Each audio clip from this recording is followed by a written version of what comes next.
భద్రాచలం రామాలయంలో ఘనంగా ముక్కోటి ఏకాదశి అధ్యయనోత్సవాలు ఉత్తర ద్వార దర్శనం వేడుకలు జరుగుతున్నాయి. ఉదయం 5 గంటలకు ఉత్తర ద్వారంలో శ్రీ మహావిష్ణువు రూపంలో స్వామివారు భక్తులకు దర్శనమిచ్చారు. స్వామివారి దర్శన కోసం ఇతర రాష్ట్రాల నుంచి భక్తులు తరలివచ్చారు. ఎలాంటి అవాంఛనీయ సంఘటనలు జరగకుండా ఏర్పాట్లు చేస్తామంటున్న భద్రాచల రామాలయం ఈవో రమాదేవితో మా ప్రతినిధి Bhaskar face to face. Mukkoti Ekadashi సందర్భంగా భద్రాచలంలో ఉత్తరద్వార దర్శనం నుంచి స్వామివారిని దర్శనం చేసుకునేందుకు భక్తులు రాత్రికాలం నుంచి కూడా తెల్లవారుజాము వరకు కూడా స్వామివారి దర్శనం కోసం నిరీక్షించారు. మొత్తానికైతే మాత్రం ఉదయం తెల్లవారుజాము 5 గంటల నుంచి మొదలుకొని 6 గంటల వరకు కూడా మహాక్రతువు నిర్వహించారు. ఉత్తరద్వార దర్శనం ద్వారా శ్రీ సీతారామచంద్ర స్వామివారి దర్శనం చేసుకొని మొత్తానికైతే భక్తులు సంతోషం వ్యక్తం చేసిన పరిస్థితి ఉంది. ఈ యొక్క ఆలయ ఏర్పాట్లు ఎలా జరుగుతుంది అనే దానికి సంబంధించి భద్రాచలం ఈవో రమాదేవి గారు మనతో పాటు మనం మరణ చూద్దాం. మేడం నమస్తే. జనరల్గా ఈ ముక్కోటి ఏకాదశి సందర్భంగా ఎలాంటి ఏర్పాట్లు చేశారు భక్తులకు సంబంధించి? నమస్కారం అండి. జై శ్రీరామ్. శ్రీ సీతారామచంద్ర స్వామివారి దేవస్థానం భద్రాచల పుణ్యక్షేత్రం మనందరికీ తెలుసు. దక్షిణ అయోధ్యగా విరాజిల్లుతున్నారు. మన స్వామివారికి 2 ముఖ్యమైనటువంటి ఫెస్టివల్స్, ఒకటి ముక్కోటి ఏకాదశి, ఇది చాలా బ్రహ్మాండంగా 21 రోజులు మనం జరుపుకుంటాము. అలాగే 21 రోజు తర్వాత కూడా మనకి ఇక్కడ విశ్వరూప సేవ అని ఉంటుంది, అది కూడా జరుపుకుంటాము. అయితే దీంతో పాటు శ్రీరామనవమి కూడా చాలా చక్కగా జరుపుకుంటాము. తెలంగాణలోని అతి ప్రతిష్టాకరమైనటువంటి తెప్పోత్సవాన్ని మనం ఇక్కడ జరుపుకుంటుంటాము. మిగతా దేవాలయాల్లో కంటే కూడా ఎక్కడ కూడా మీరు తెలంగాణలో చూస్తే ఈ తెప్పోత్సవం మన దగ్గరే బ్రహ్మాండంగా జరుగుతూ ఉంది. కాబట్టి ఇక్కడ వచ్చేటువంటి భక్తుల కోసం కలెక్టర్ గారి ఆధ్వర్యంలో మనం అన్ని ఏర్పాట్లు కూడా డిసెంబర్ 10వ తారీఖు నుంచే మనం మీటింగ్లు ఏర్పరచుకోవడం, అన్ని డిపార్ట్మెంట్స్ కోఆర్డినేషన్తోన ఆల్ డిపార్ట్మెంట్స్ని మనం ఈ విధంగా మనకేమంటే 31 నుంచి దాదాపు 20వ తారీఖు వరకు కూడా ఫెస్టివల్ డేస్ అంటే పగల్పత్తు ఉత్సవాలు, రాపత్తు ఉత్సవాలు, ఈ విధంగా ఉత్సవాలు జరుపుకుంటాము.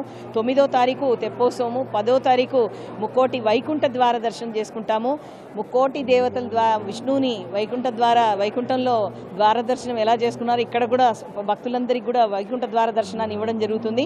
దీనికి సంబంధించి ప్రత్యేకమైనటువంటి ఏర్పాట్లు మనం డిసెంబర్ నుంచే దీనికి ప్రత్యేకమైనటువంటి సెక్టార్లను ఏర్పరచుకొని 5 సెక్టార్ల కింద చేసుకొని వైకుంఠ ద్వారం అంటే మనకు మిథిలా స్టేడియం దగ్గర ఏదైతే ఉందో వైకుంఠ ద్వారానికి దానికి సంబంధించినటువంటి ఏర్పాట్లు, సెక్టార్లకు సంబంధించినటువంటి టికెట్స్ను అన్నింటినీ కూడా అంటే ప్రతి ఒక్కరూ దేశంలో నలుమూలల నుంచి కూడా ఎక్కడి నుంచైనా రావచ్చు అనే ఉద్దేశంతో ఆన్లైన్లో కూడా పెట్టడం జరిగింది.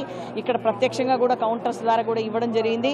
దానికి సంబంధించి మీరందరూ చూస్తున్నారు, వేలాది మంది భక్తులు ఆ టికెట్స్ తీసుకొని వచ్చారు.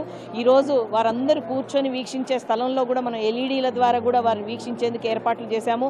అక్కడికి వచ్చే భక్తులందరికీ కూడా మనందరికీ తెలిసి రాత్రి 12 గంటల తర్వాత నుంచి మనకు అభిషేకము, ఆ తర్వాత అంటే రామదాసు వారిలాగా మనకు లోకల్ తహసీల్దార్ గారి ద్వారా అభిషేకము, వారికి అభిషేక అవకాశం ఇస్తారు. దాని తర్వాత మనం కిందికి స్వామివారు 4 గంటలకు చేరుకుంటారు.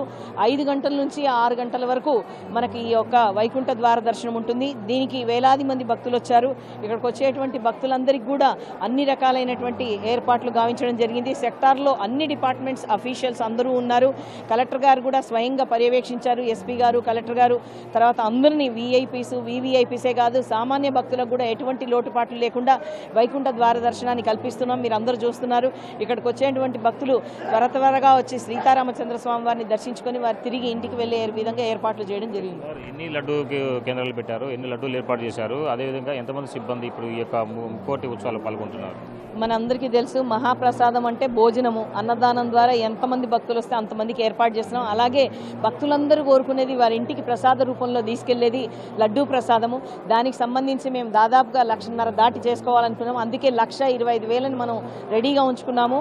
ఇప్పుడు అలాగే రోజు ఫ్రెష్గా మళ్ళీ వెంటనే చేస్తూ దేవుడికి మనం ఇక్కడికి వచ్చేటువంటి భక్తులకందరికీ కూడా కౌంటర్స్ ద్వారా, ఇక్కడ ఏదైతే కౌంటర్స్ ఉన్నాయో బయట నుంచి వచ్చే మార్గ మధ్యంలో కానీ మనకి ఇక్కడ టెంపుల్లో కానీ టెంపుల్ కింద కానీ విస్తా కాంప్లెక్స్ దగ్గర కానీ అన్ని ప్రసాదాలని వారికి అందజేయడానికి మేము కౌంటర్స్ని కూడా ఏర్పాటు చేయడం జరిగింది. ఎంతమంది భక్తులు వస్తారని అంచనా వేశారు? ఇంతకుముందు కూడా మనందరికీ తెలుసు టికెట్స్ వచ్చేసి 3,500 దాకా టికెట్స్ ఉంటాయి. కానీ 10,000 మంది కూర్చొని వీక్షించే అవకాశం ఉంటుంది. ఎందుకంటే స్టేడియం బ్యాక్ సైడ్ కూడా కూర్చుంటారు, చుట్టుపక్కల కూర్చుంటారు, ఎల్ఈడీల ద్వారా కూడా వీక్షిస్తుంటారు. అలా కాకుండా మళ్ళీ పైన కూడా టెంపుల్ దర్శనానికి వచ్చే వరకు అక్కడ రాని వాళ్ళు కూడా ఇక్కడికి వస్తారు. దేవాలయంకి వచ్చే వరకు 10 నుండి 15,000 మంది వరకు ఈరోజు దర్శించుకునే అవకాశం ఉందని అనుకుంటున్నాను. మొత్తంగా చూసుకోవచ్చు ఆలయానికి వచ్చే భక్తులు మాత్రం ఎలాంటి ఆటంకం ఏర్పడకుండా ఉండే విధంగా అన్ని ఏర్పాటు చేయడం కూడా జరిగింది. మరోవైపున మాత్రం లడ్డు ప్రసాదాలు సైతం కూడా భక్తులకు అందుబాటులో ఉండే విధంగా ఎక్కడ కొరత లేకుండా మరోవైపున సెక్టార్ల వారీగా భక్తులను కూడా అంటే లోపల గర్భగుడి సమీపం వరకు కూడా భక్తులు వెళ్ళి స్వామివారిని దర్శనం చేసుకునే విధంగా అన్ని ఏర్పాటు చేయడం కూడా జరిగింది. వివిఐపీస్ కావచ్చు లేదా మా ఉత్తరద్వార దర్శనం నుంచి స్వామివారిని దర్శనం చేసుకునేటువంటి వారికి కూడా ప్రత్యేకంగా మరలా ఈ యొక్క లోపలికి వచ్చేసి మెయిన్ టెంపుల్లో స్వామివారి దర్శనం చేసుకునేందుకు వీలుగా అన్ని ఏర్పాట్లు చేశారని చెప్తున్నారు ఈవో రమాదేవి. ఇదే కొన్ని తాజా పరిస్థితి. కెమెరా సంపత్తో భాస్కర్, బిగ్ టీవీ, భద్రాచలం.